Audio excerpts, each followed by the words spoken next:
네, 6장 30절부터입니다. 오늘은 정말 유명한 말씀인 오병이어 기적이 나오는 말씀입니다. 30절부터 보겠습니다. 사도들이 예수께 모여 자기들이 행한 것과 가르친 것을 낱낱이 고하니, 이게 지금 어떤 사건이 이후에 이어지는 건지 아시겠죠? 예수님께서 사도들을, 그러니까 제자들을 둘씩 짝지어서 보내셨죠. 그래서 사도라고 하는 겁니다.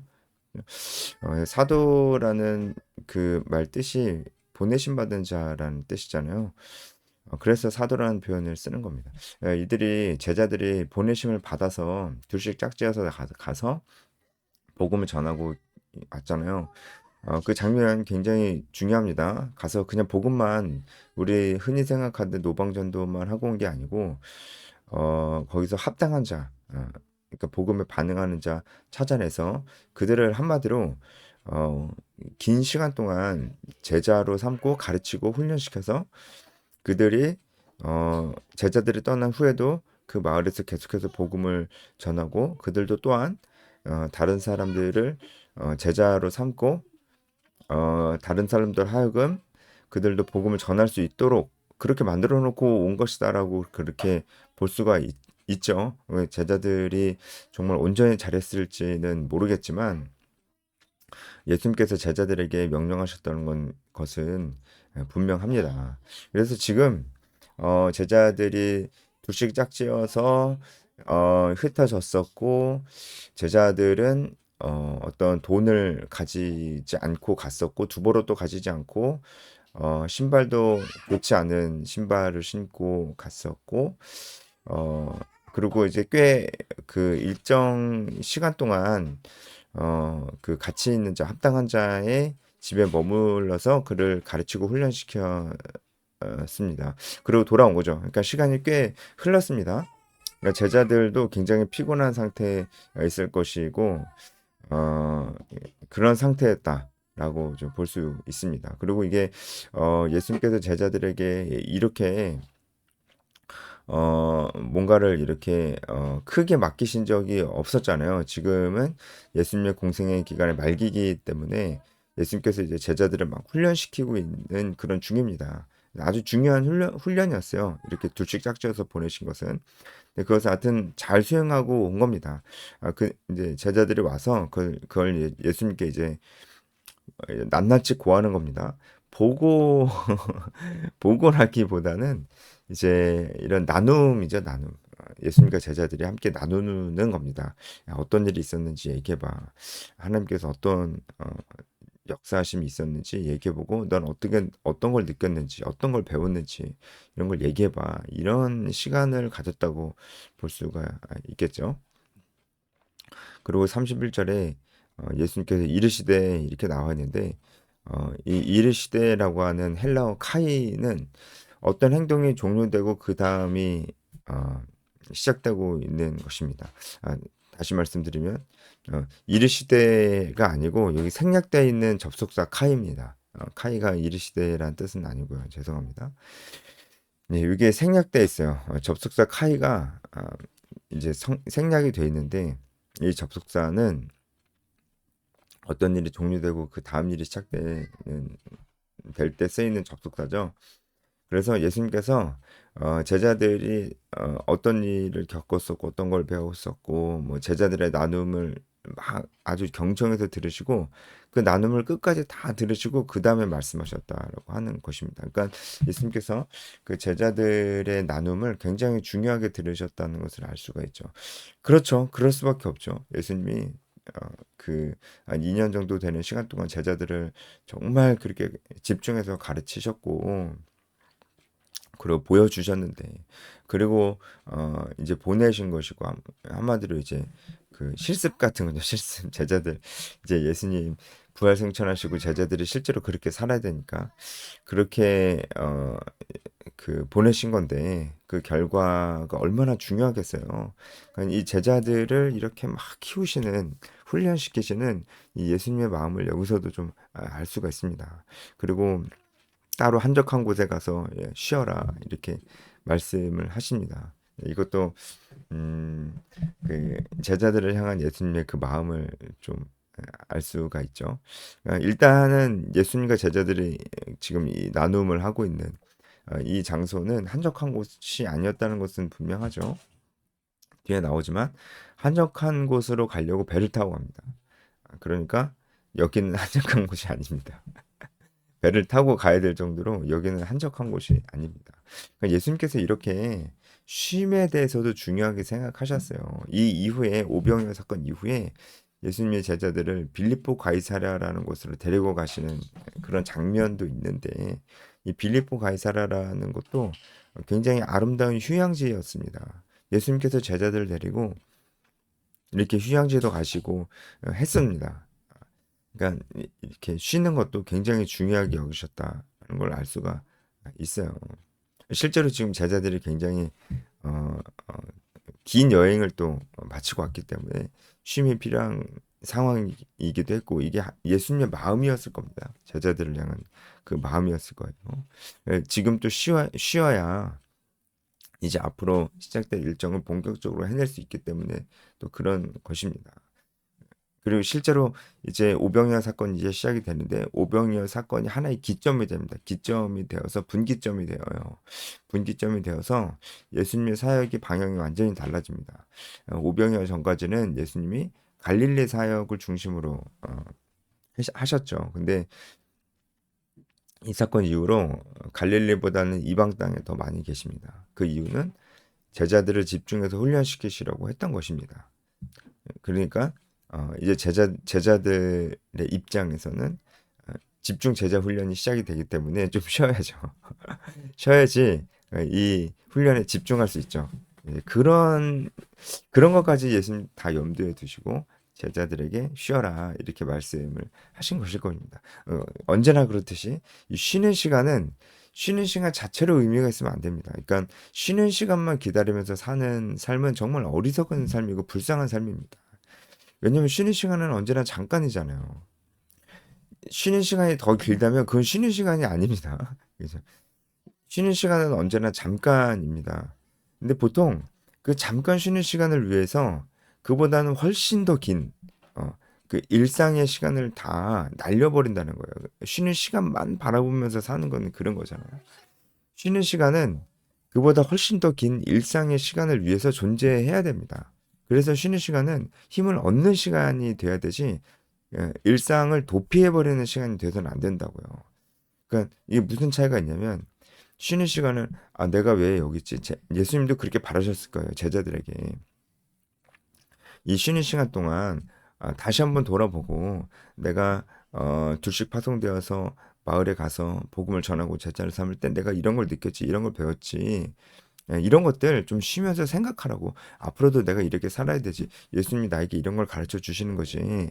그럼 나는 앞으로 어떻게 살아야 될까? 나는 어떤 것들을 더 좀 보완을 해야 될까? 이런 생각을 하라는 거예요.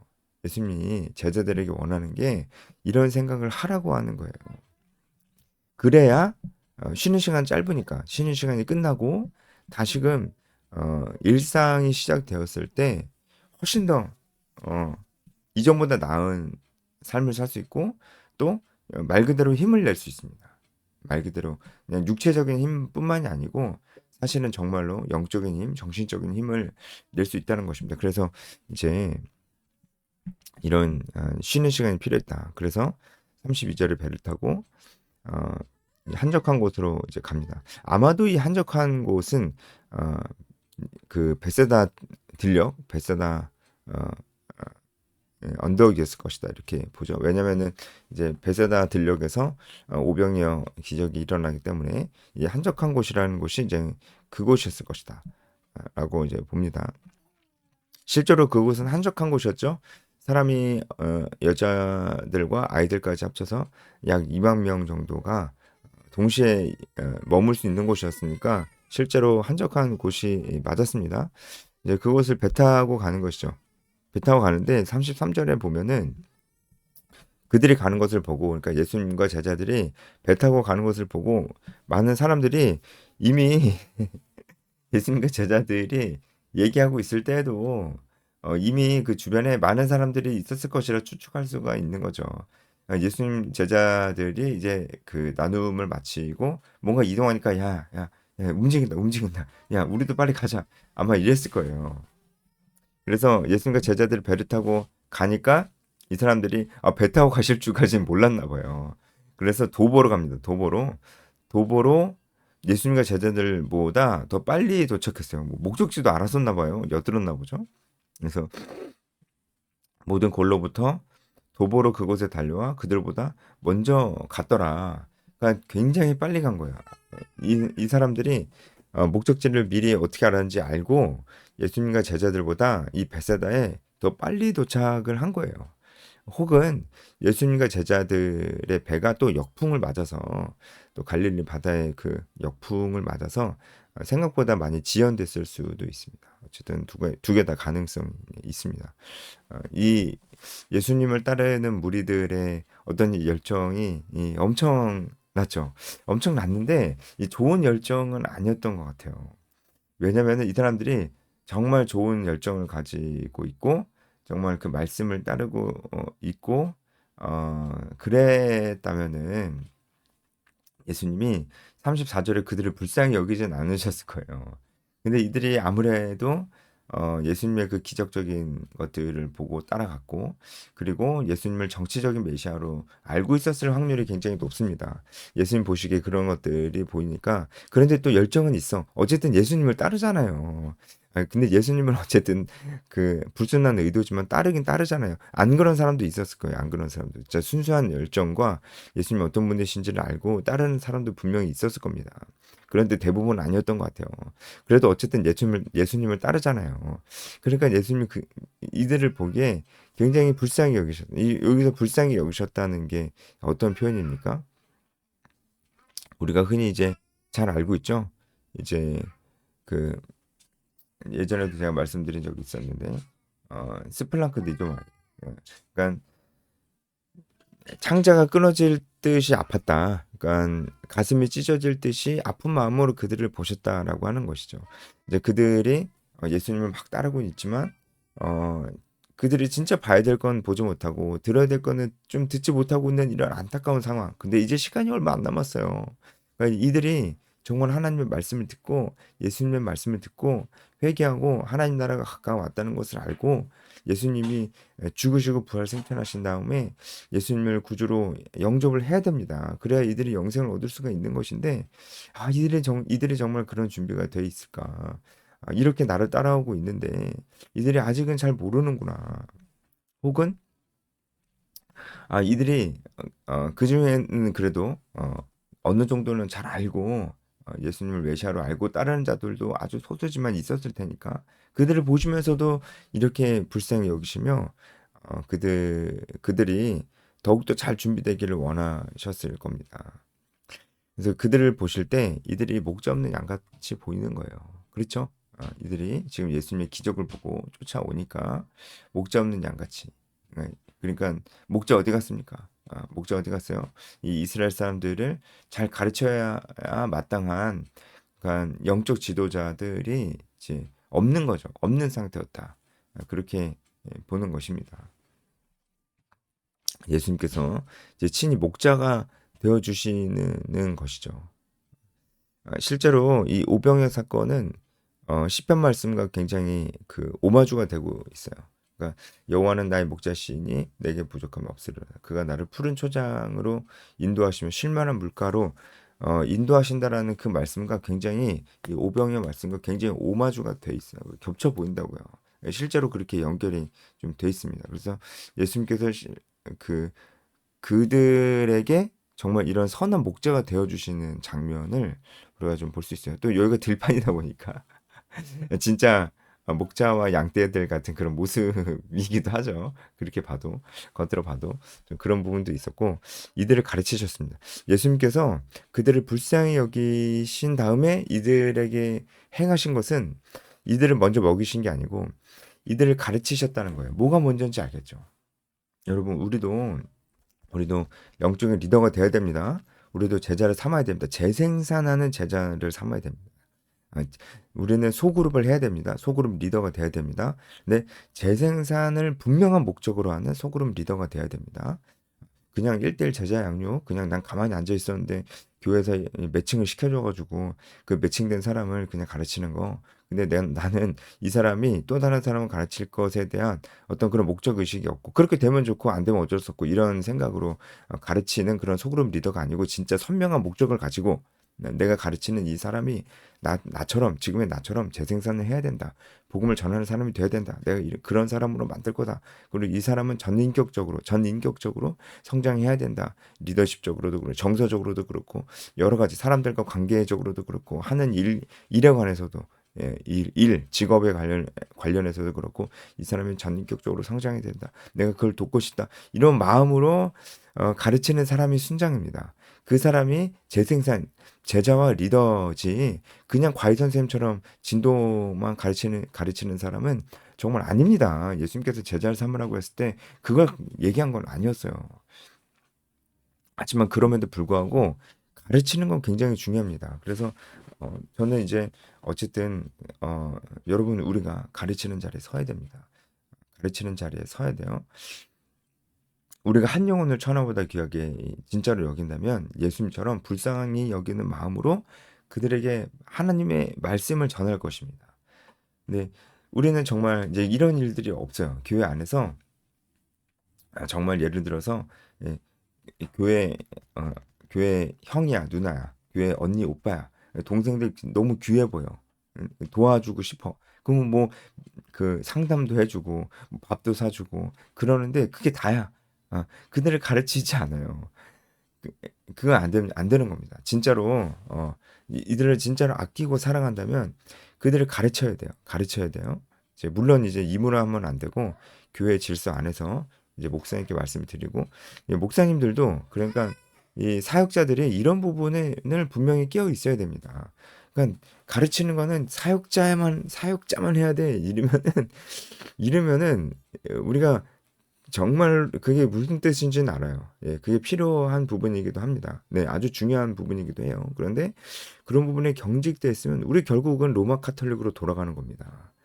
예, 제가 저번 영상에도 말씀을 드렸었던 것 같아요. 어쨌든 그래서 가르쳐야 됩니다. 예수님께서 그들을 불쌍히 여기시고 제일 먼저 하셨던 게 그들을 먹이신 것보다 제일 먼저 하셨던 게 그들을 가르치셨던 것이다. 이거 우리가 주목해서 정말 볼 필요가 있다는 말씀입니다. 가르치실 때 예수님께서 계속해서 가르치시다 보니까 날이 저물어 버렸어요. 그래서 제자들이 36절에 이들을 보내서 스스로 먹게 해야 됩니다. 스스로 먹게 하라는 겁니다. 이 원어로 보면은 스스로 먹게 해야 됩니다. 이 얘기를 제자들이 한 번 한 게 아니고 계속했다라는 것을 원어로 보면 알 수가 있어요. 근데 예수님께서 어쨌든 좀 무시하시고 알겠다 이러셨겠죠. 하면서 계속해서 가르치셨던 걸 볼 수가 있어요. 예. 그리고 이제 진짜 날이 저물어 가니까 예수님께서 제자들의 요청에 대해서 이렇게 말씀을 하십니다. 너희가 먹을 것을 주라. 저는 이 말씀이 오늘 말씀의 핵심이고 오병이어의 핵심 중에 하나, 아주 중요한 부분이라고 저는 생각을 합니다. 왜 이런 말씀을 하셨을까요? 왜 너희가 먹을 것을 주라고 하셨을까요? 그렇다면 제자들이 예수님처럼 오병이어 기적을 할 수 있었다는 것일까요? 라는 겁니다. 아니면은 그냥 그냥 하신 말씀은 아닐 거고 왜 그러셨을까요? 왜 너희가 먹을 것을 주라고 하셨던 걸까요? 제자들이 이 오병이어 기적을 제자들이 행할 수 있느냐 없느냐 그것보다 더 중요한 것은 예수님께서 지금 제자들에게 책임감에 대해서 얘기해주고 있는 겁니다. 그러니까 제자들에게 이런 말씀을 이제 너희가 책임져야 될 사람들이야. 이렇게 얘기하고 계신 것이죠. 너희가 먹여줘야 돼. 그러니까 이것은 이제 육적인 양식이 아니고 영적인 양식을 얘기하는 것일 가능성이 높죠. 육적인 양식은 예수님께서 지금 다 먹이시지만 영적인 양식은 예수님께서 부활 승천하신 이후에 이 제자들이 계속해서 이제 끊임없이 이들을 먹이는 자가 되어야 된다라고 하는 것입니다. 어떤 식으로요? 제자를 삼는 방식으로, 복음을 전파하는 방식으로, 메시지를 다수에게 전파하는 방식으로, 또한 제자를 삼는 방식으로, 그런 방식으로 이 무리들에게 영적인 양식을 먹이는 자가 되어야 돼요. 일단은 무조건 이 12명의 사도들로부터 이 땅의 교회가 시작이 돼야 되니까 이들이 해야 될 일인 것입니다. 그리고 제자들도 이제 다른 제자들을 제자를 삼아서 그들을 훈련시켜서 그들도 이러한 영적인 리더가 되게 해야 된다는 것이죠. 그래서 이제 예수님께서 제자들에게 이 말씀을 하시는 거예요. 너희가 먹을 것을 주라. 이 말씀이 정말 더 의미심장한 이유는 지금 제자들이 바로 직전까지 제자를 삼는 훈련을 하고 왔잖아요. 그러니까 이 말씀이 더 의미가 있는 겁니다. 이젠 해봤잖아. 그러니까 너네들이 이제 해야 돼.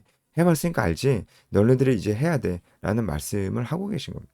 그러니까 예수님의 관점은 사실 이 앞에 앉아있는 무리들보다 제자들에게 더 가 있었습니다.